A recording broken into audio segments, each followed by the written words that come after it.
My name is Gloria Jean Whitfield, and I never thought the day would come when my own daughter would sit across from me at my kitchen table, smile in my face, and slide a stack of papers in front of me designed to steal everything I had ever worked for. But that is exactly what happened on a Tuesday afternoon in late September, while the sweet potato pie I had baked for her was still warm on the counter. Let me take you back, because none of this makes sense unless you understand who we were before everything shattered. I spent 31 years as a registered nurse at Grady Memorial Hospital in Atlanta. Night shifts, double shifts, holiday shifts. I worked the kind of hours that made my knees ache and my back burn, but I never complained because every paycheck brought me closer to something real. A house. My house. A 3-bedroom brick ranch on Collier Road with a magnolia tree in the front yard that bloomed every spring like a promise God kept renewing just for me. I paid that mortgage off in 2014, and the day I held that deed free and clear, I sat on my porch and cried like I hadn't cried since my mother passed.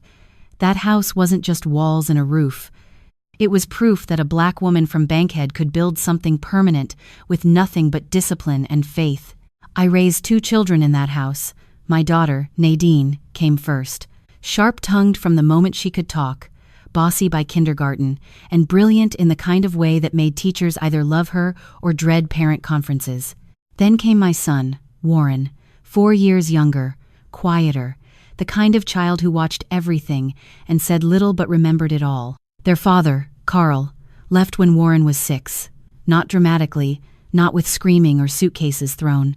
He just slowly stopped coming home until the nights without him outnumbered the nights with him, and one morning I woke up and realized the closet on his side was empty. I filed the papers myself. No lawyer, no fight, I just let him go.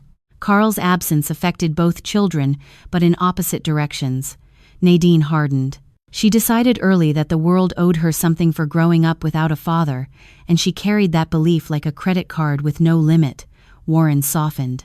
He became the boy who checked on me after long shifts, who learned to cook rice and beans by watching me, who sat beside me in church every Sunday without being asked. 2 children, same house, same pain, but 2 completely different responses to it. Nadine married young, 22 years old, fresh out of a cosmetology program she never finished and already attached to Derek Simmons, a man whose ambition always ran about 3 steps ahead of his ability. Derek talked big. Restaurant plans, franchise dreams, investor meetings that never materialized. He wore nice shoes and drove a leased SUV and spoke with the confidence of a man who believed volume could replace substance. Nadine loved that about him. She confused his noise for motion, his promises for plans, and his charm for character. Together they opened a soul food spot in College Park called Simmered. The first year was exciting. The second year was expensive.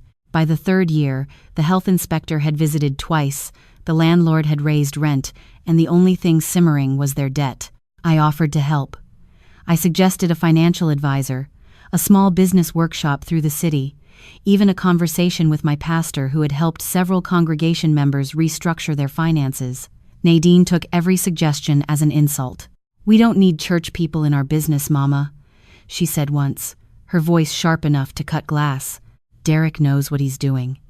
But Derek did not know what he was doing, and Nadine, who had inherited my stubbornness but none of my patience, refused to see it until the walls were already closing in. Warren, meanwhile, had gone to Georgia State, studied accounting, and built a quiet, steady life. He worked for a mid-size firm in Buckhead, drove a sensible car, and called me every Wednesday evening like clockwork. He wasn't flashy. He wasn't loud. But he was reliable in the way that only people who have watched instability up close learn to be. He saw what I saw in Nadine's situation, the slow collapse disguised as optimism, but he kept his distance because every time he tried to offer advice, Nadine accused him of looking down on her. "Not everyone needs a desk job and a calculator to feel important, Warren," she told him once at Thanksgiving. He didn't respond. He just passed the gravy and changed the subject. That was Warren. By the time Simmered finally closed its doors, Nadine and Derek were over $100,000 in debt. Credit cards maxed. Equipment leases defaulted. A small business loan from an online lender charging interest that should have been illegal. They moved into a cramped apartment in Riverdale, and the distance between Nadine's life and the life she had imagined for herself became a canyon she stared into every night. She stopped calling me. She stopped visiting. When I texted her, the replies came late and short, if they came at all. I told myself she was embarrassed, that pride was keeping her away, and that eventually she would come back around. Mothers tell themselves these stories because the alternative is too painful to sit with. What I didn't know was that Nadine wasn't just embarrassed, she was calculating. Somewhere in those months of silence, she had looked at my house and my retirement savings and started doing math that no daughter should ever do about her mother. The first sign came so softly I almost missed it. Nadine called me one evening out of nowhere, her voice warm in a way it hadn't been in over a year. "Mama, I've been thinking about you," she said. "I know I haven't been around, and I'm sorry. Derek and I are getting back on our feet, and I just want you to know I appreciate everything you've done for me." I nearly dropped my phone. Those words were everything I had been waiting to hear. I told her I loved her, that my door was always open, and that God has a way of working things out when we stop fighting His timing. She laughed and said, "You and your God talk, Mama," but it was a gentle laugh, not the mocking kind she usually gave me. Over the next few weeks, Nadine started showing up again. She brought me groceries I didn't ask for. She offered to drive me to my doctor's appointment. She even sat with me one Sunday afternoon and watched my stories without checking her phone once. Each visit felt like a door reopening, and I walked through it with my whole heart, because that is what mothers do. We forgive so fast it sometimes looks like foolishness. But there were small things. Questions tucked inside casual conversation like needles hidden in cotton. "Mama, do you still have that savings account from the hospital pension?" she asked one afternoon while sorting my mail. "You ever think about what happens to this house if something happens to you?" she said another time, standing in my kitchen as if the question were as harmless as asking about the weather. And once, while I was napping, Warren told me later that Nadine had been going through the file cabinet in my spare bedroom. She told him she was looking for a recipe card. But my recipe cards were in the kitchen, and both of us knew it. I made excuses. I told myself she was concerned about my well-being, that a daughter asking about her mother's affairs was natural, not suspicious. But Warren was watching, the way he always watched, quiet and careful, filing every detail in that accountant's mind of his. The Tuesday it all came to a head started like any other visit. Nadine arrived around 2 in the afternoon with a bag of peaches from the farmer's market and a smile that stretched a little too wide. We sat at the kitchen table and talked about nothing important while I sliced the pie. Then she reached into her purse and pulled out a manila envelope. "Mama, I need to talk to you about something important," she said, her voice shifting into a tone I hadn't heard before, rehearsed, serious, almost gentle in a way that felt manufactured. She told me she had been talking to someone, a financial advisor, she said, about helping me manage my affairs as I got older. She said it was just a precaution, nothing to worry about. "You're 63, Mama. What if something happens and nobody has the authority to handle your bills or your house? This just makes it easier." She opened the envelope and spread the papers across the table.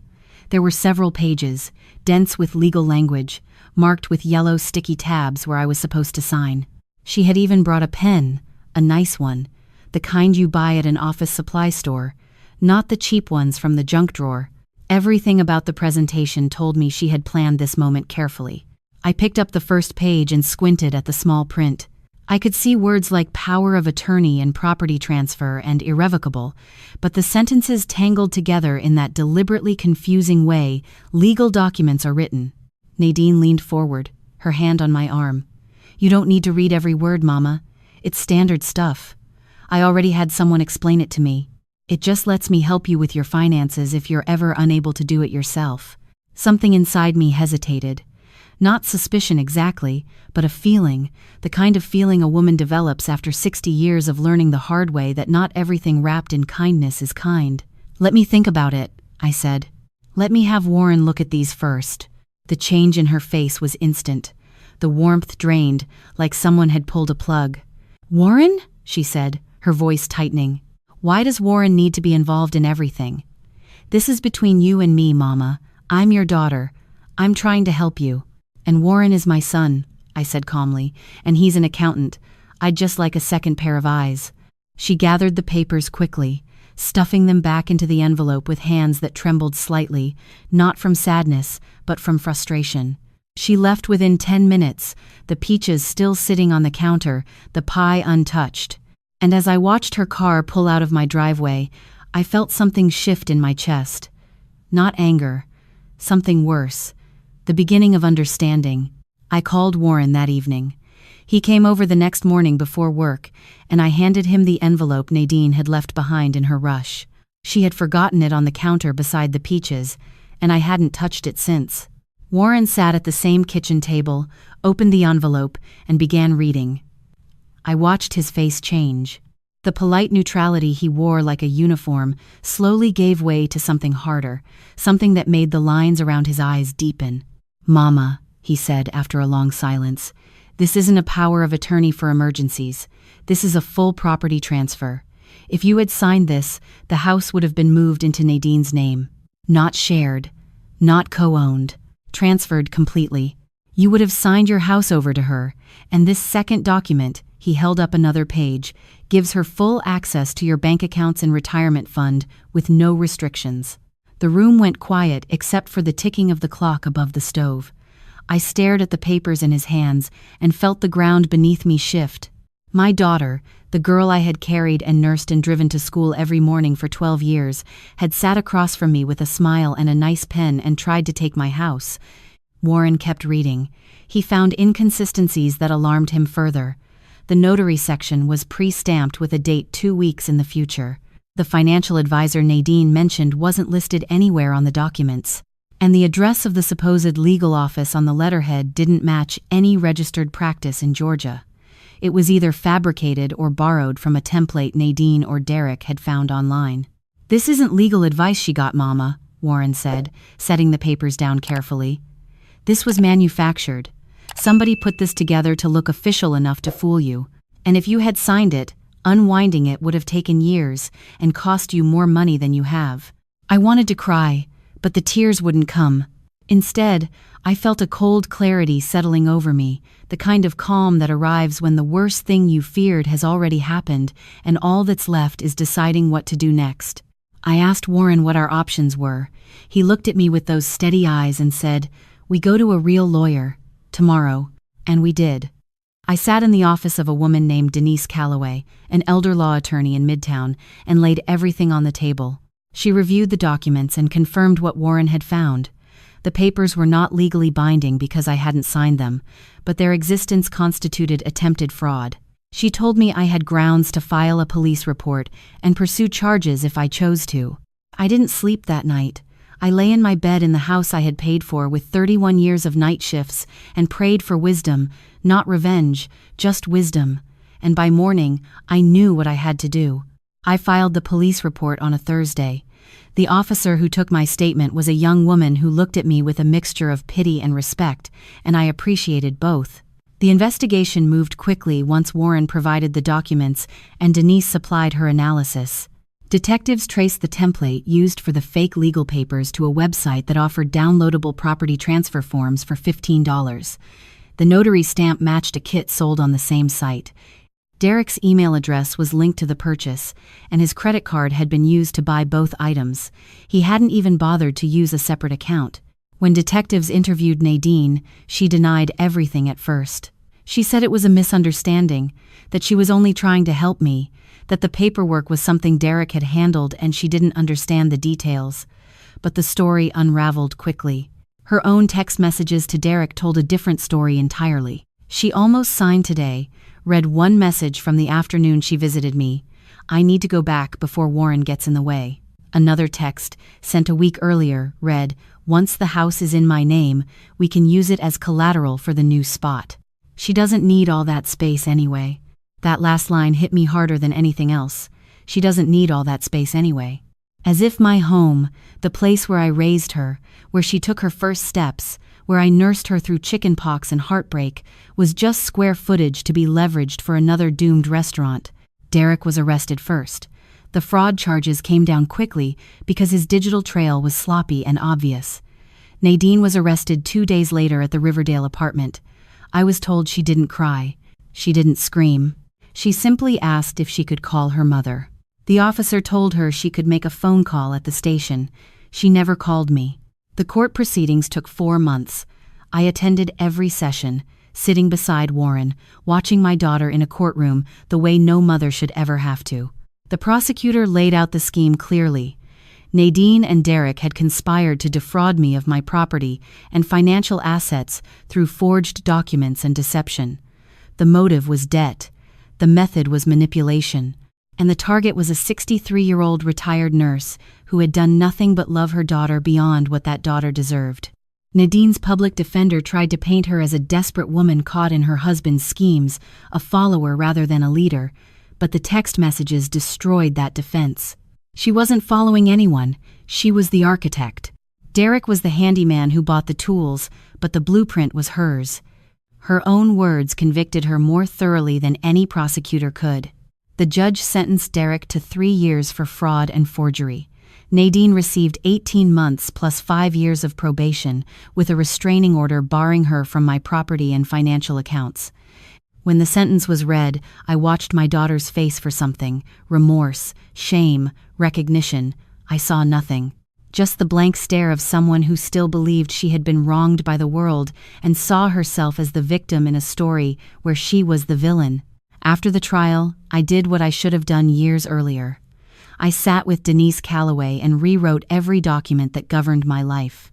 My will, my power of attorney, my beneficiary designations, everything. Nadine's name was removed from every page. In her place, I put Warren and my granddaughter, Ayla, Warren's 10-year-old girl who loved math and hated broccoli and called me Gigi every Saturday morning when she came to help me water the garden. It wasn't revenge, it was protection. There is a difference, and it took me 63 years to learn it. Love does not require you to leave the door open for someone who will walk through it carrying a knife behind their back. Forgiveness does not mean giving someone a second chance to finish what they started. I forgave Nadine in my heart because my faith demanded it. But forgiveness and access are 2 separate things, and I chose to grant one and deny the other. The months after the trial were quiet in the best way. Warren came over every Saturday with Ayla, and we built a routine that felt like healing. He fixed the leaky faucet I had been ignoring for a year. He installed new locks on every door, not because I asked, but because he understood that safety now meant something different than it used to. Ayla helped me plant tomatoes along the fence, and we made a game of measuring how tall they grew each week.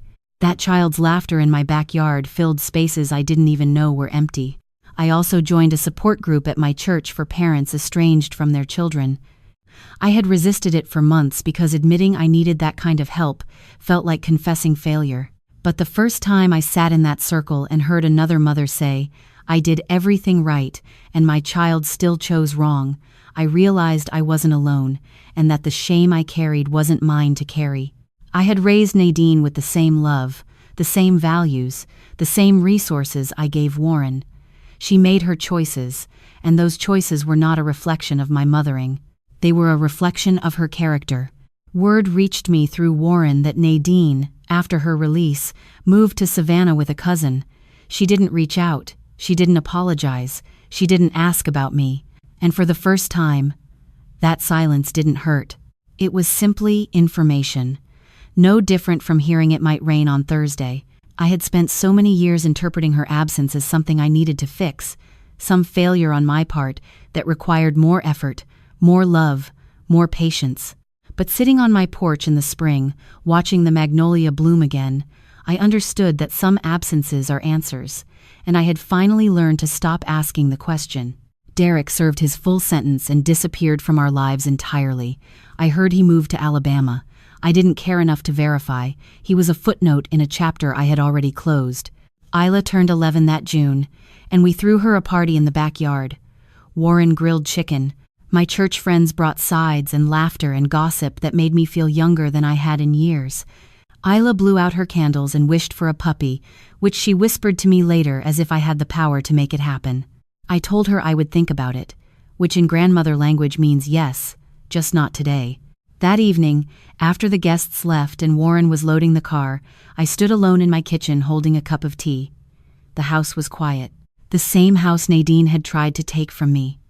the same walls that had absorbed 30 years of my labor, my prayers, my tears, my joy. I looked around at the pictures on the refrigerator, Isla's drawings, Warren's wedding photo, a faded snapshot of both my children on Easter Sunday when they were small, matching outfits, matching grins, before life drew its lines between them. I didn't take that picture down. I left it where it was, not because I was holding on, but because erasing the past doesn't protect you from it. I could love the memory of who Nadine was and still refuse to let who she became anywhere near my future. Both things could be true. Both things were true. My revenge was never loud. I didn't shout. I didn't curse. I didn't post on social media or tell everyone at church what my daughter had done. I let the law do its work, then I let my pen do mine. I signed documents that locked Nadine out of my estate the way she had tried to lock me out of my own home. I built a wall not of anger, but of wisdom.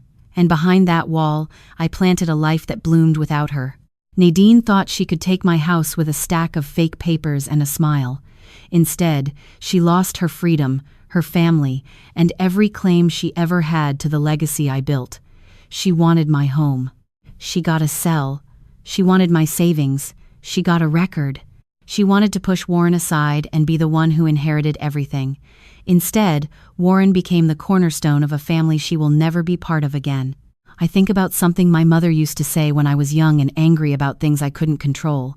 She would put her hand on my cheek and say, "Baby, the trap always knows the trapper's address." I didn't understand it then. I understand it now. Every scheme Nadine designed came back to her front door. Every lie she told became the lock on her own cage, and every dollar she tried to steal remained exactly where it belonged, in the hands of the woman who earned it. So I chose peace. Not the kind that pretends everything is fine, but the kind that comes from knowing you did right even when someone you loved did wrong. I chose to pour into Warren and Ayla, to show up for the people who showed up for me. I chose to sit on my porch, in my house, on my land, sipping tea in the evening, while the magnolia tree stood tall beside me, both of us rooted, both of us still blooming. That is my story. And if you are sitting somewhere right now wondering whether the child who once needed you has turned into someone who could hurt you, I want you to hear me clearly. Pay attention. Watch the patterns. Trust what your gut tells you even when your heart is screaming something different. And remember that protecting yourself is not betrayal. It is the most sacred kind of love you can give yourself. Because the ones who truly love you will never ask you to sign away your safety for their comfort. And the ones who do, well, the trap always knows the trapper's address.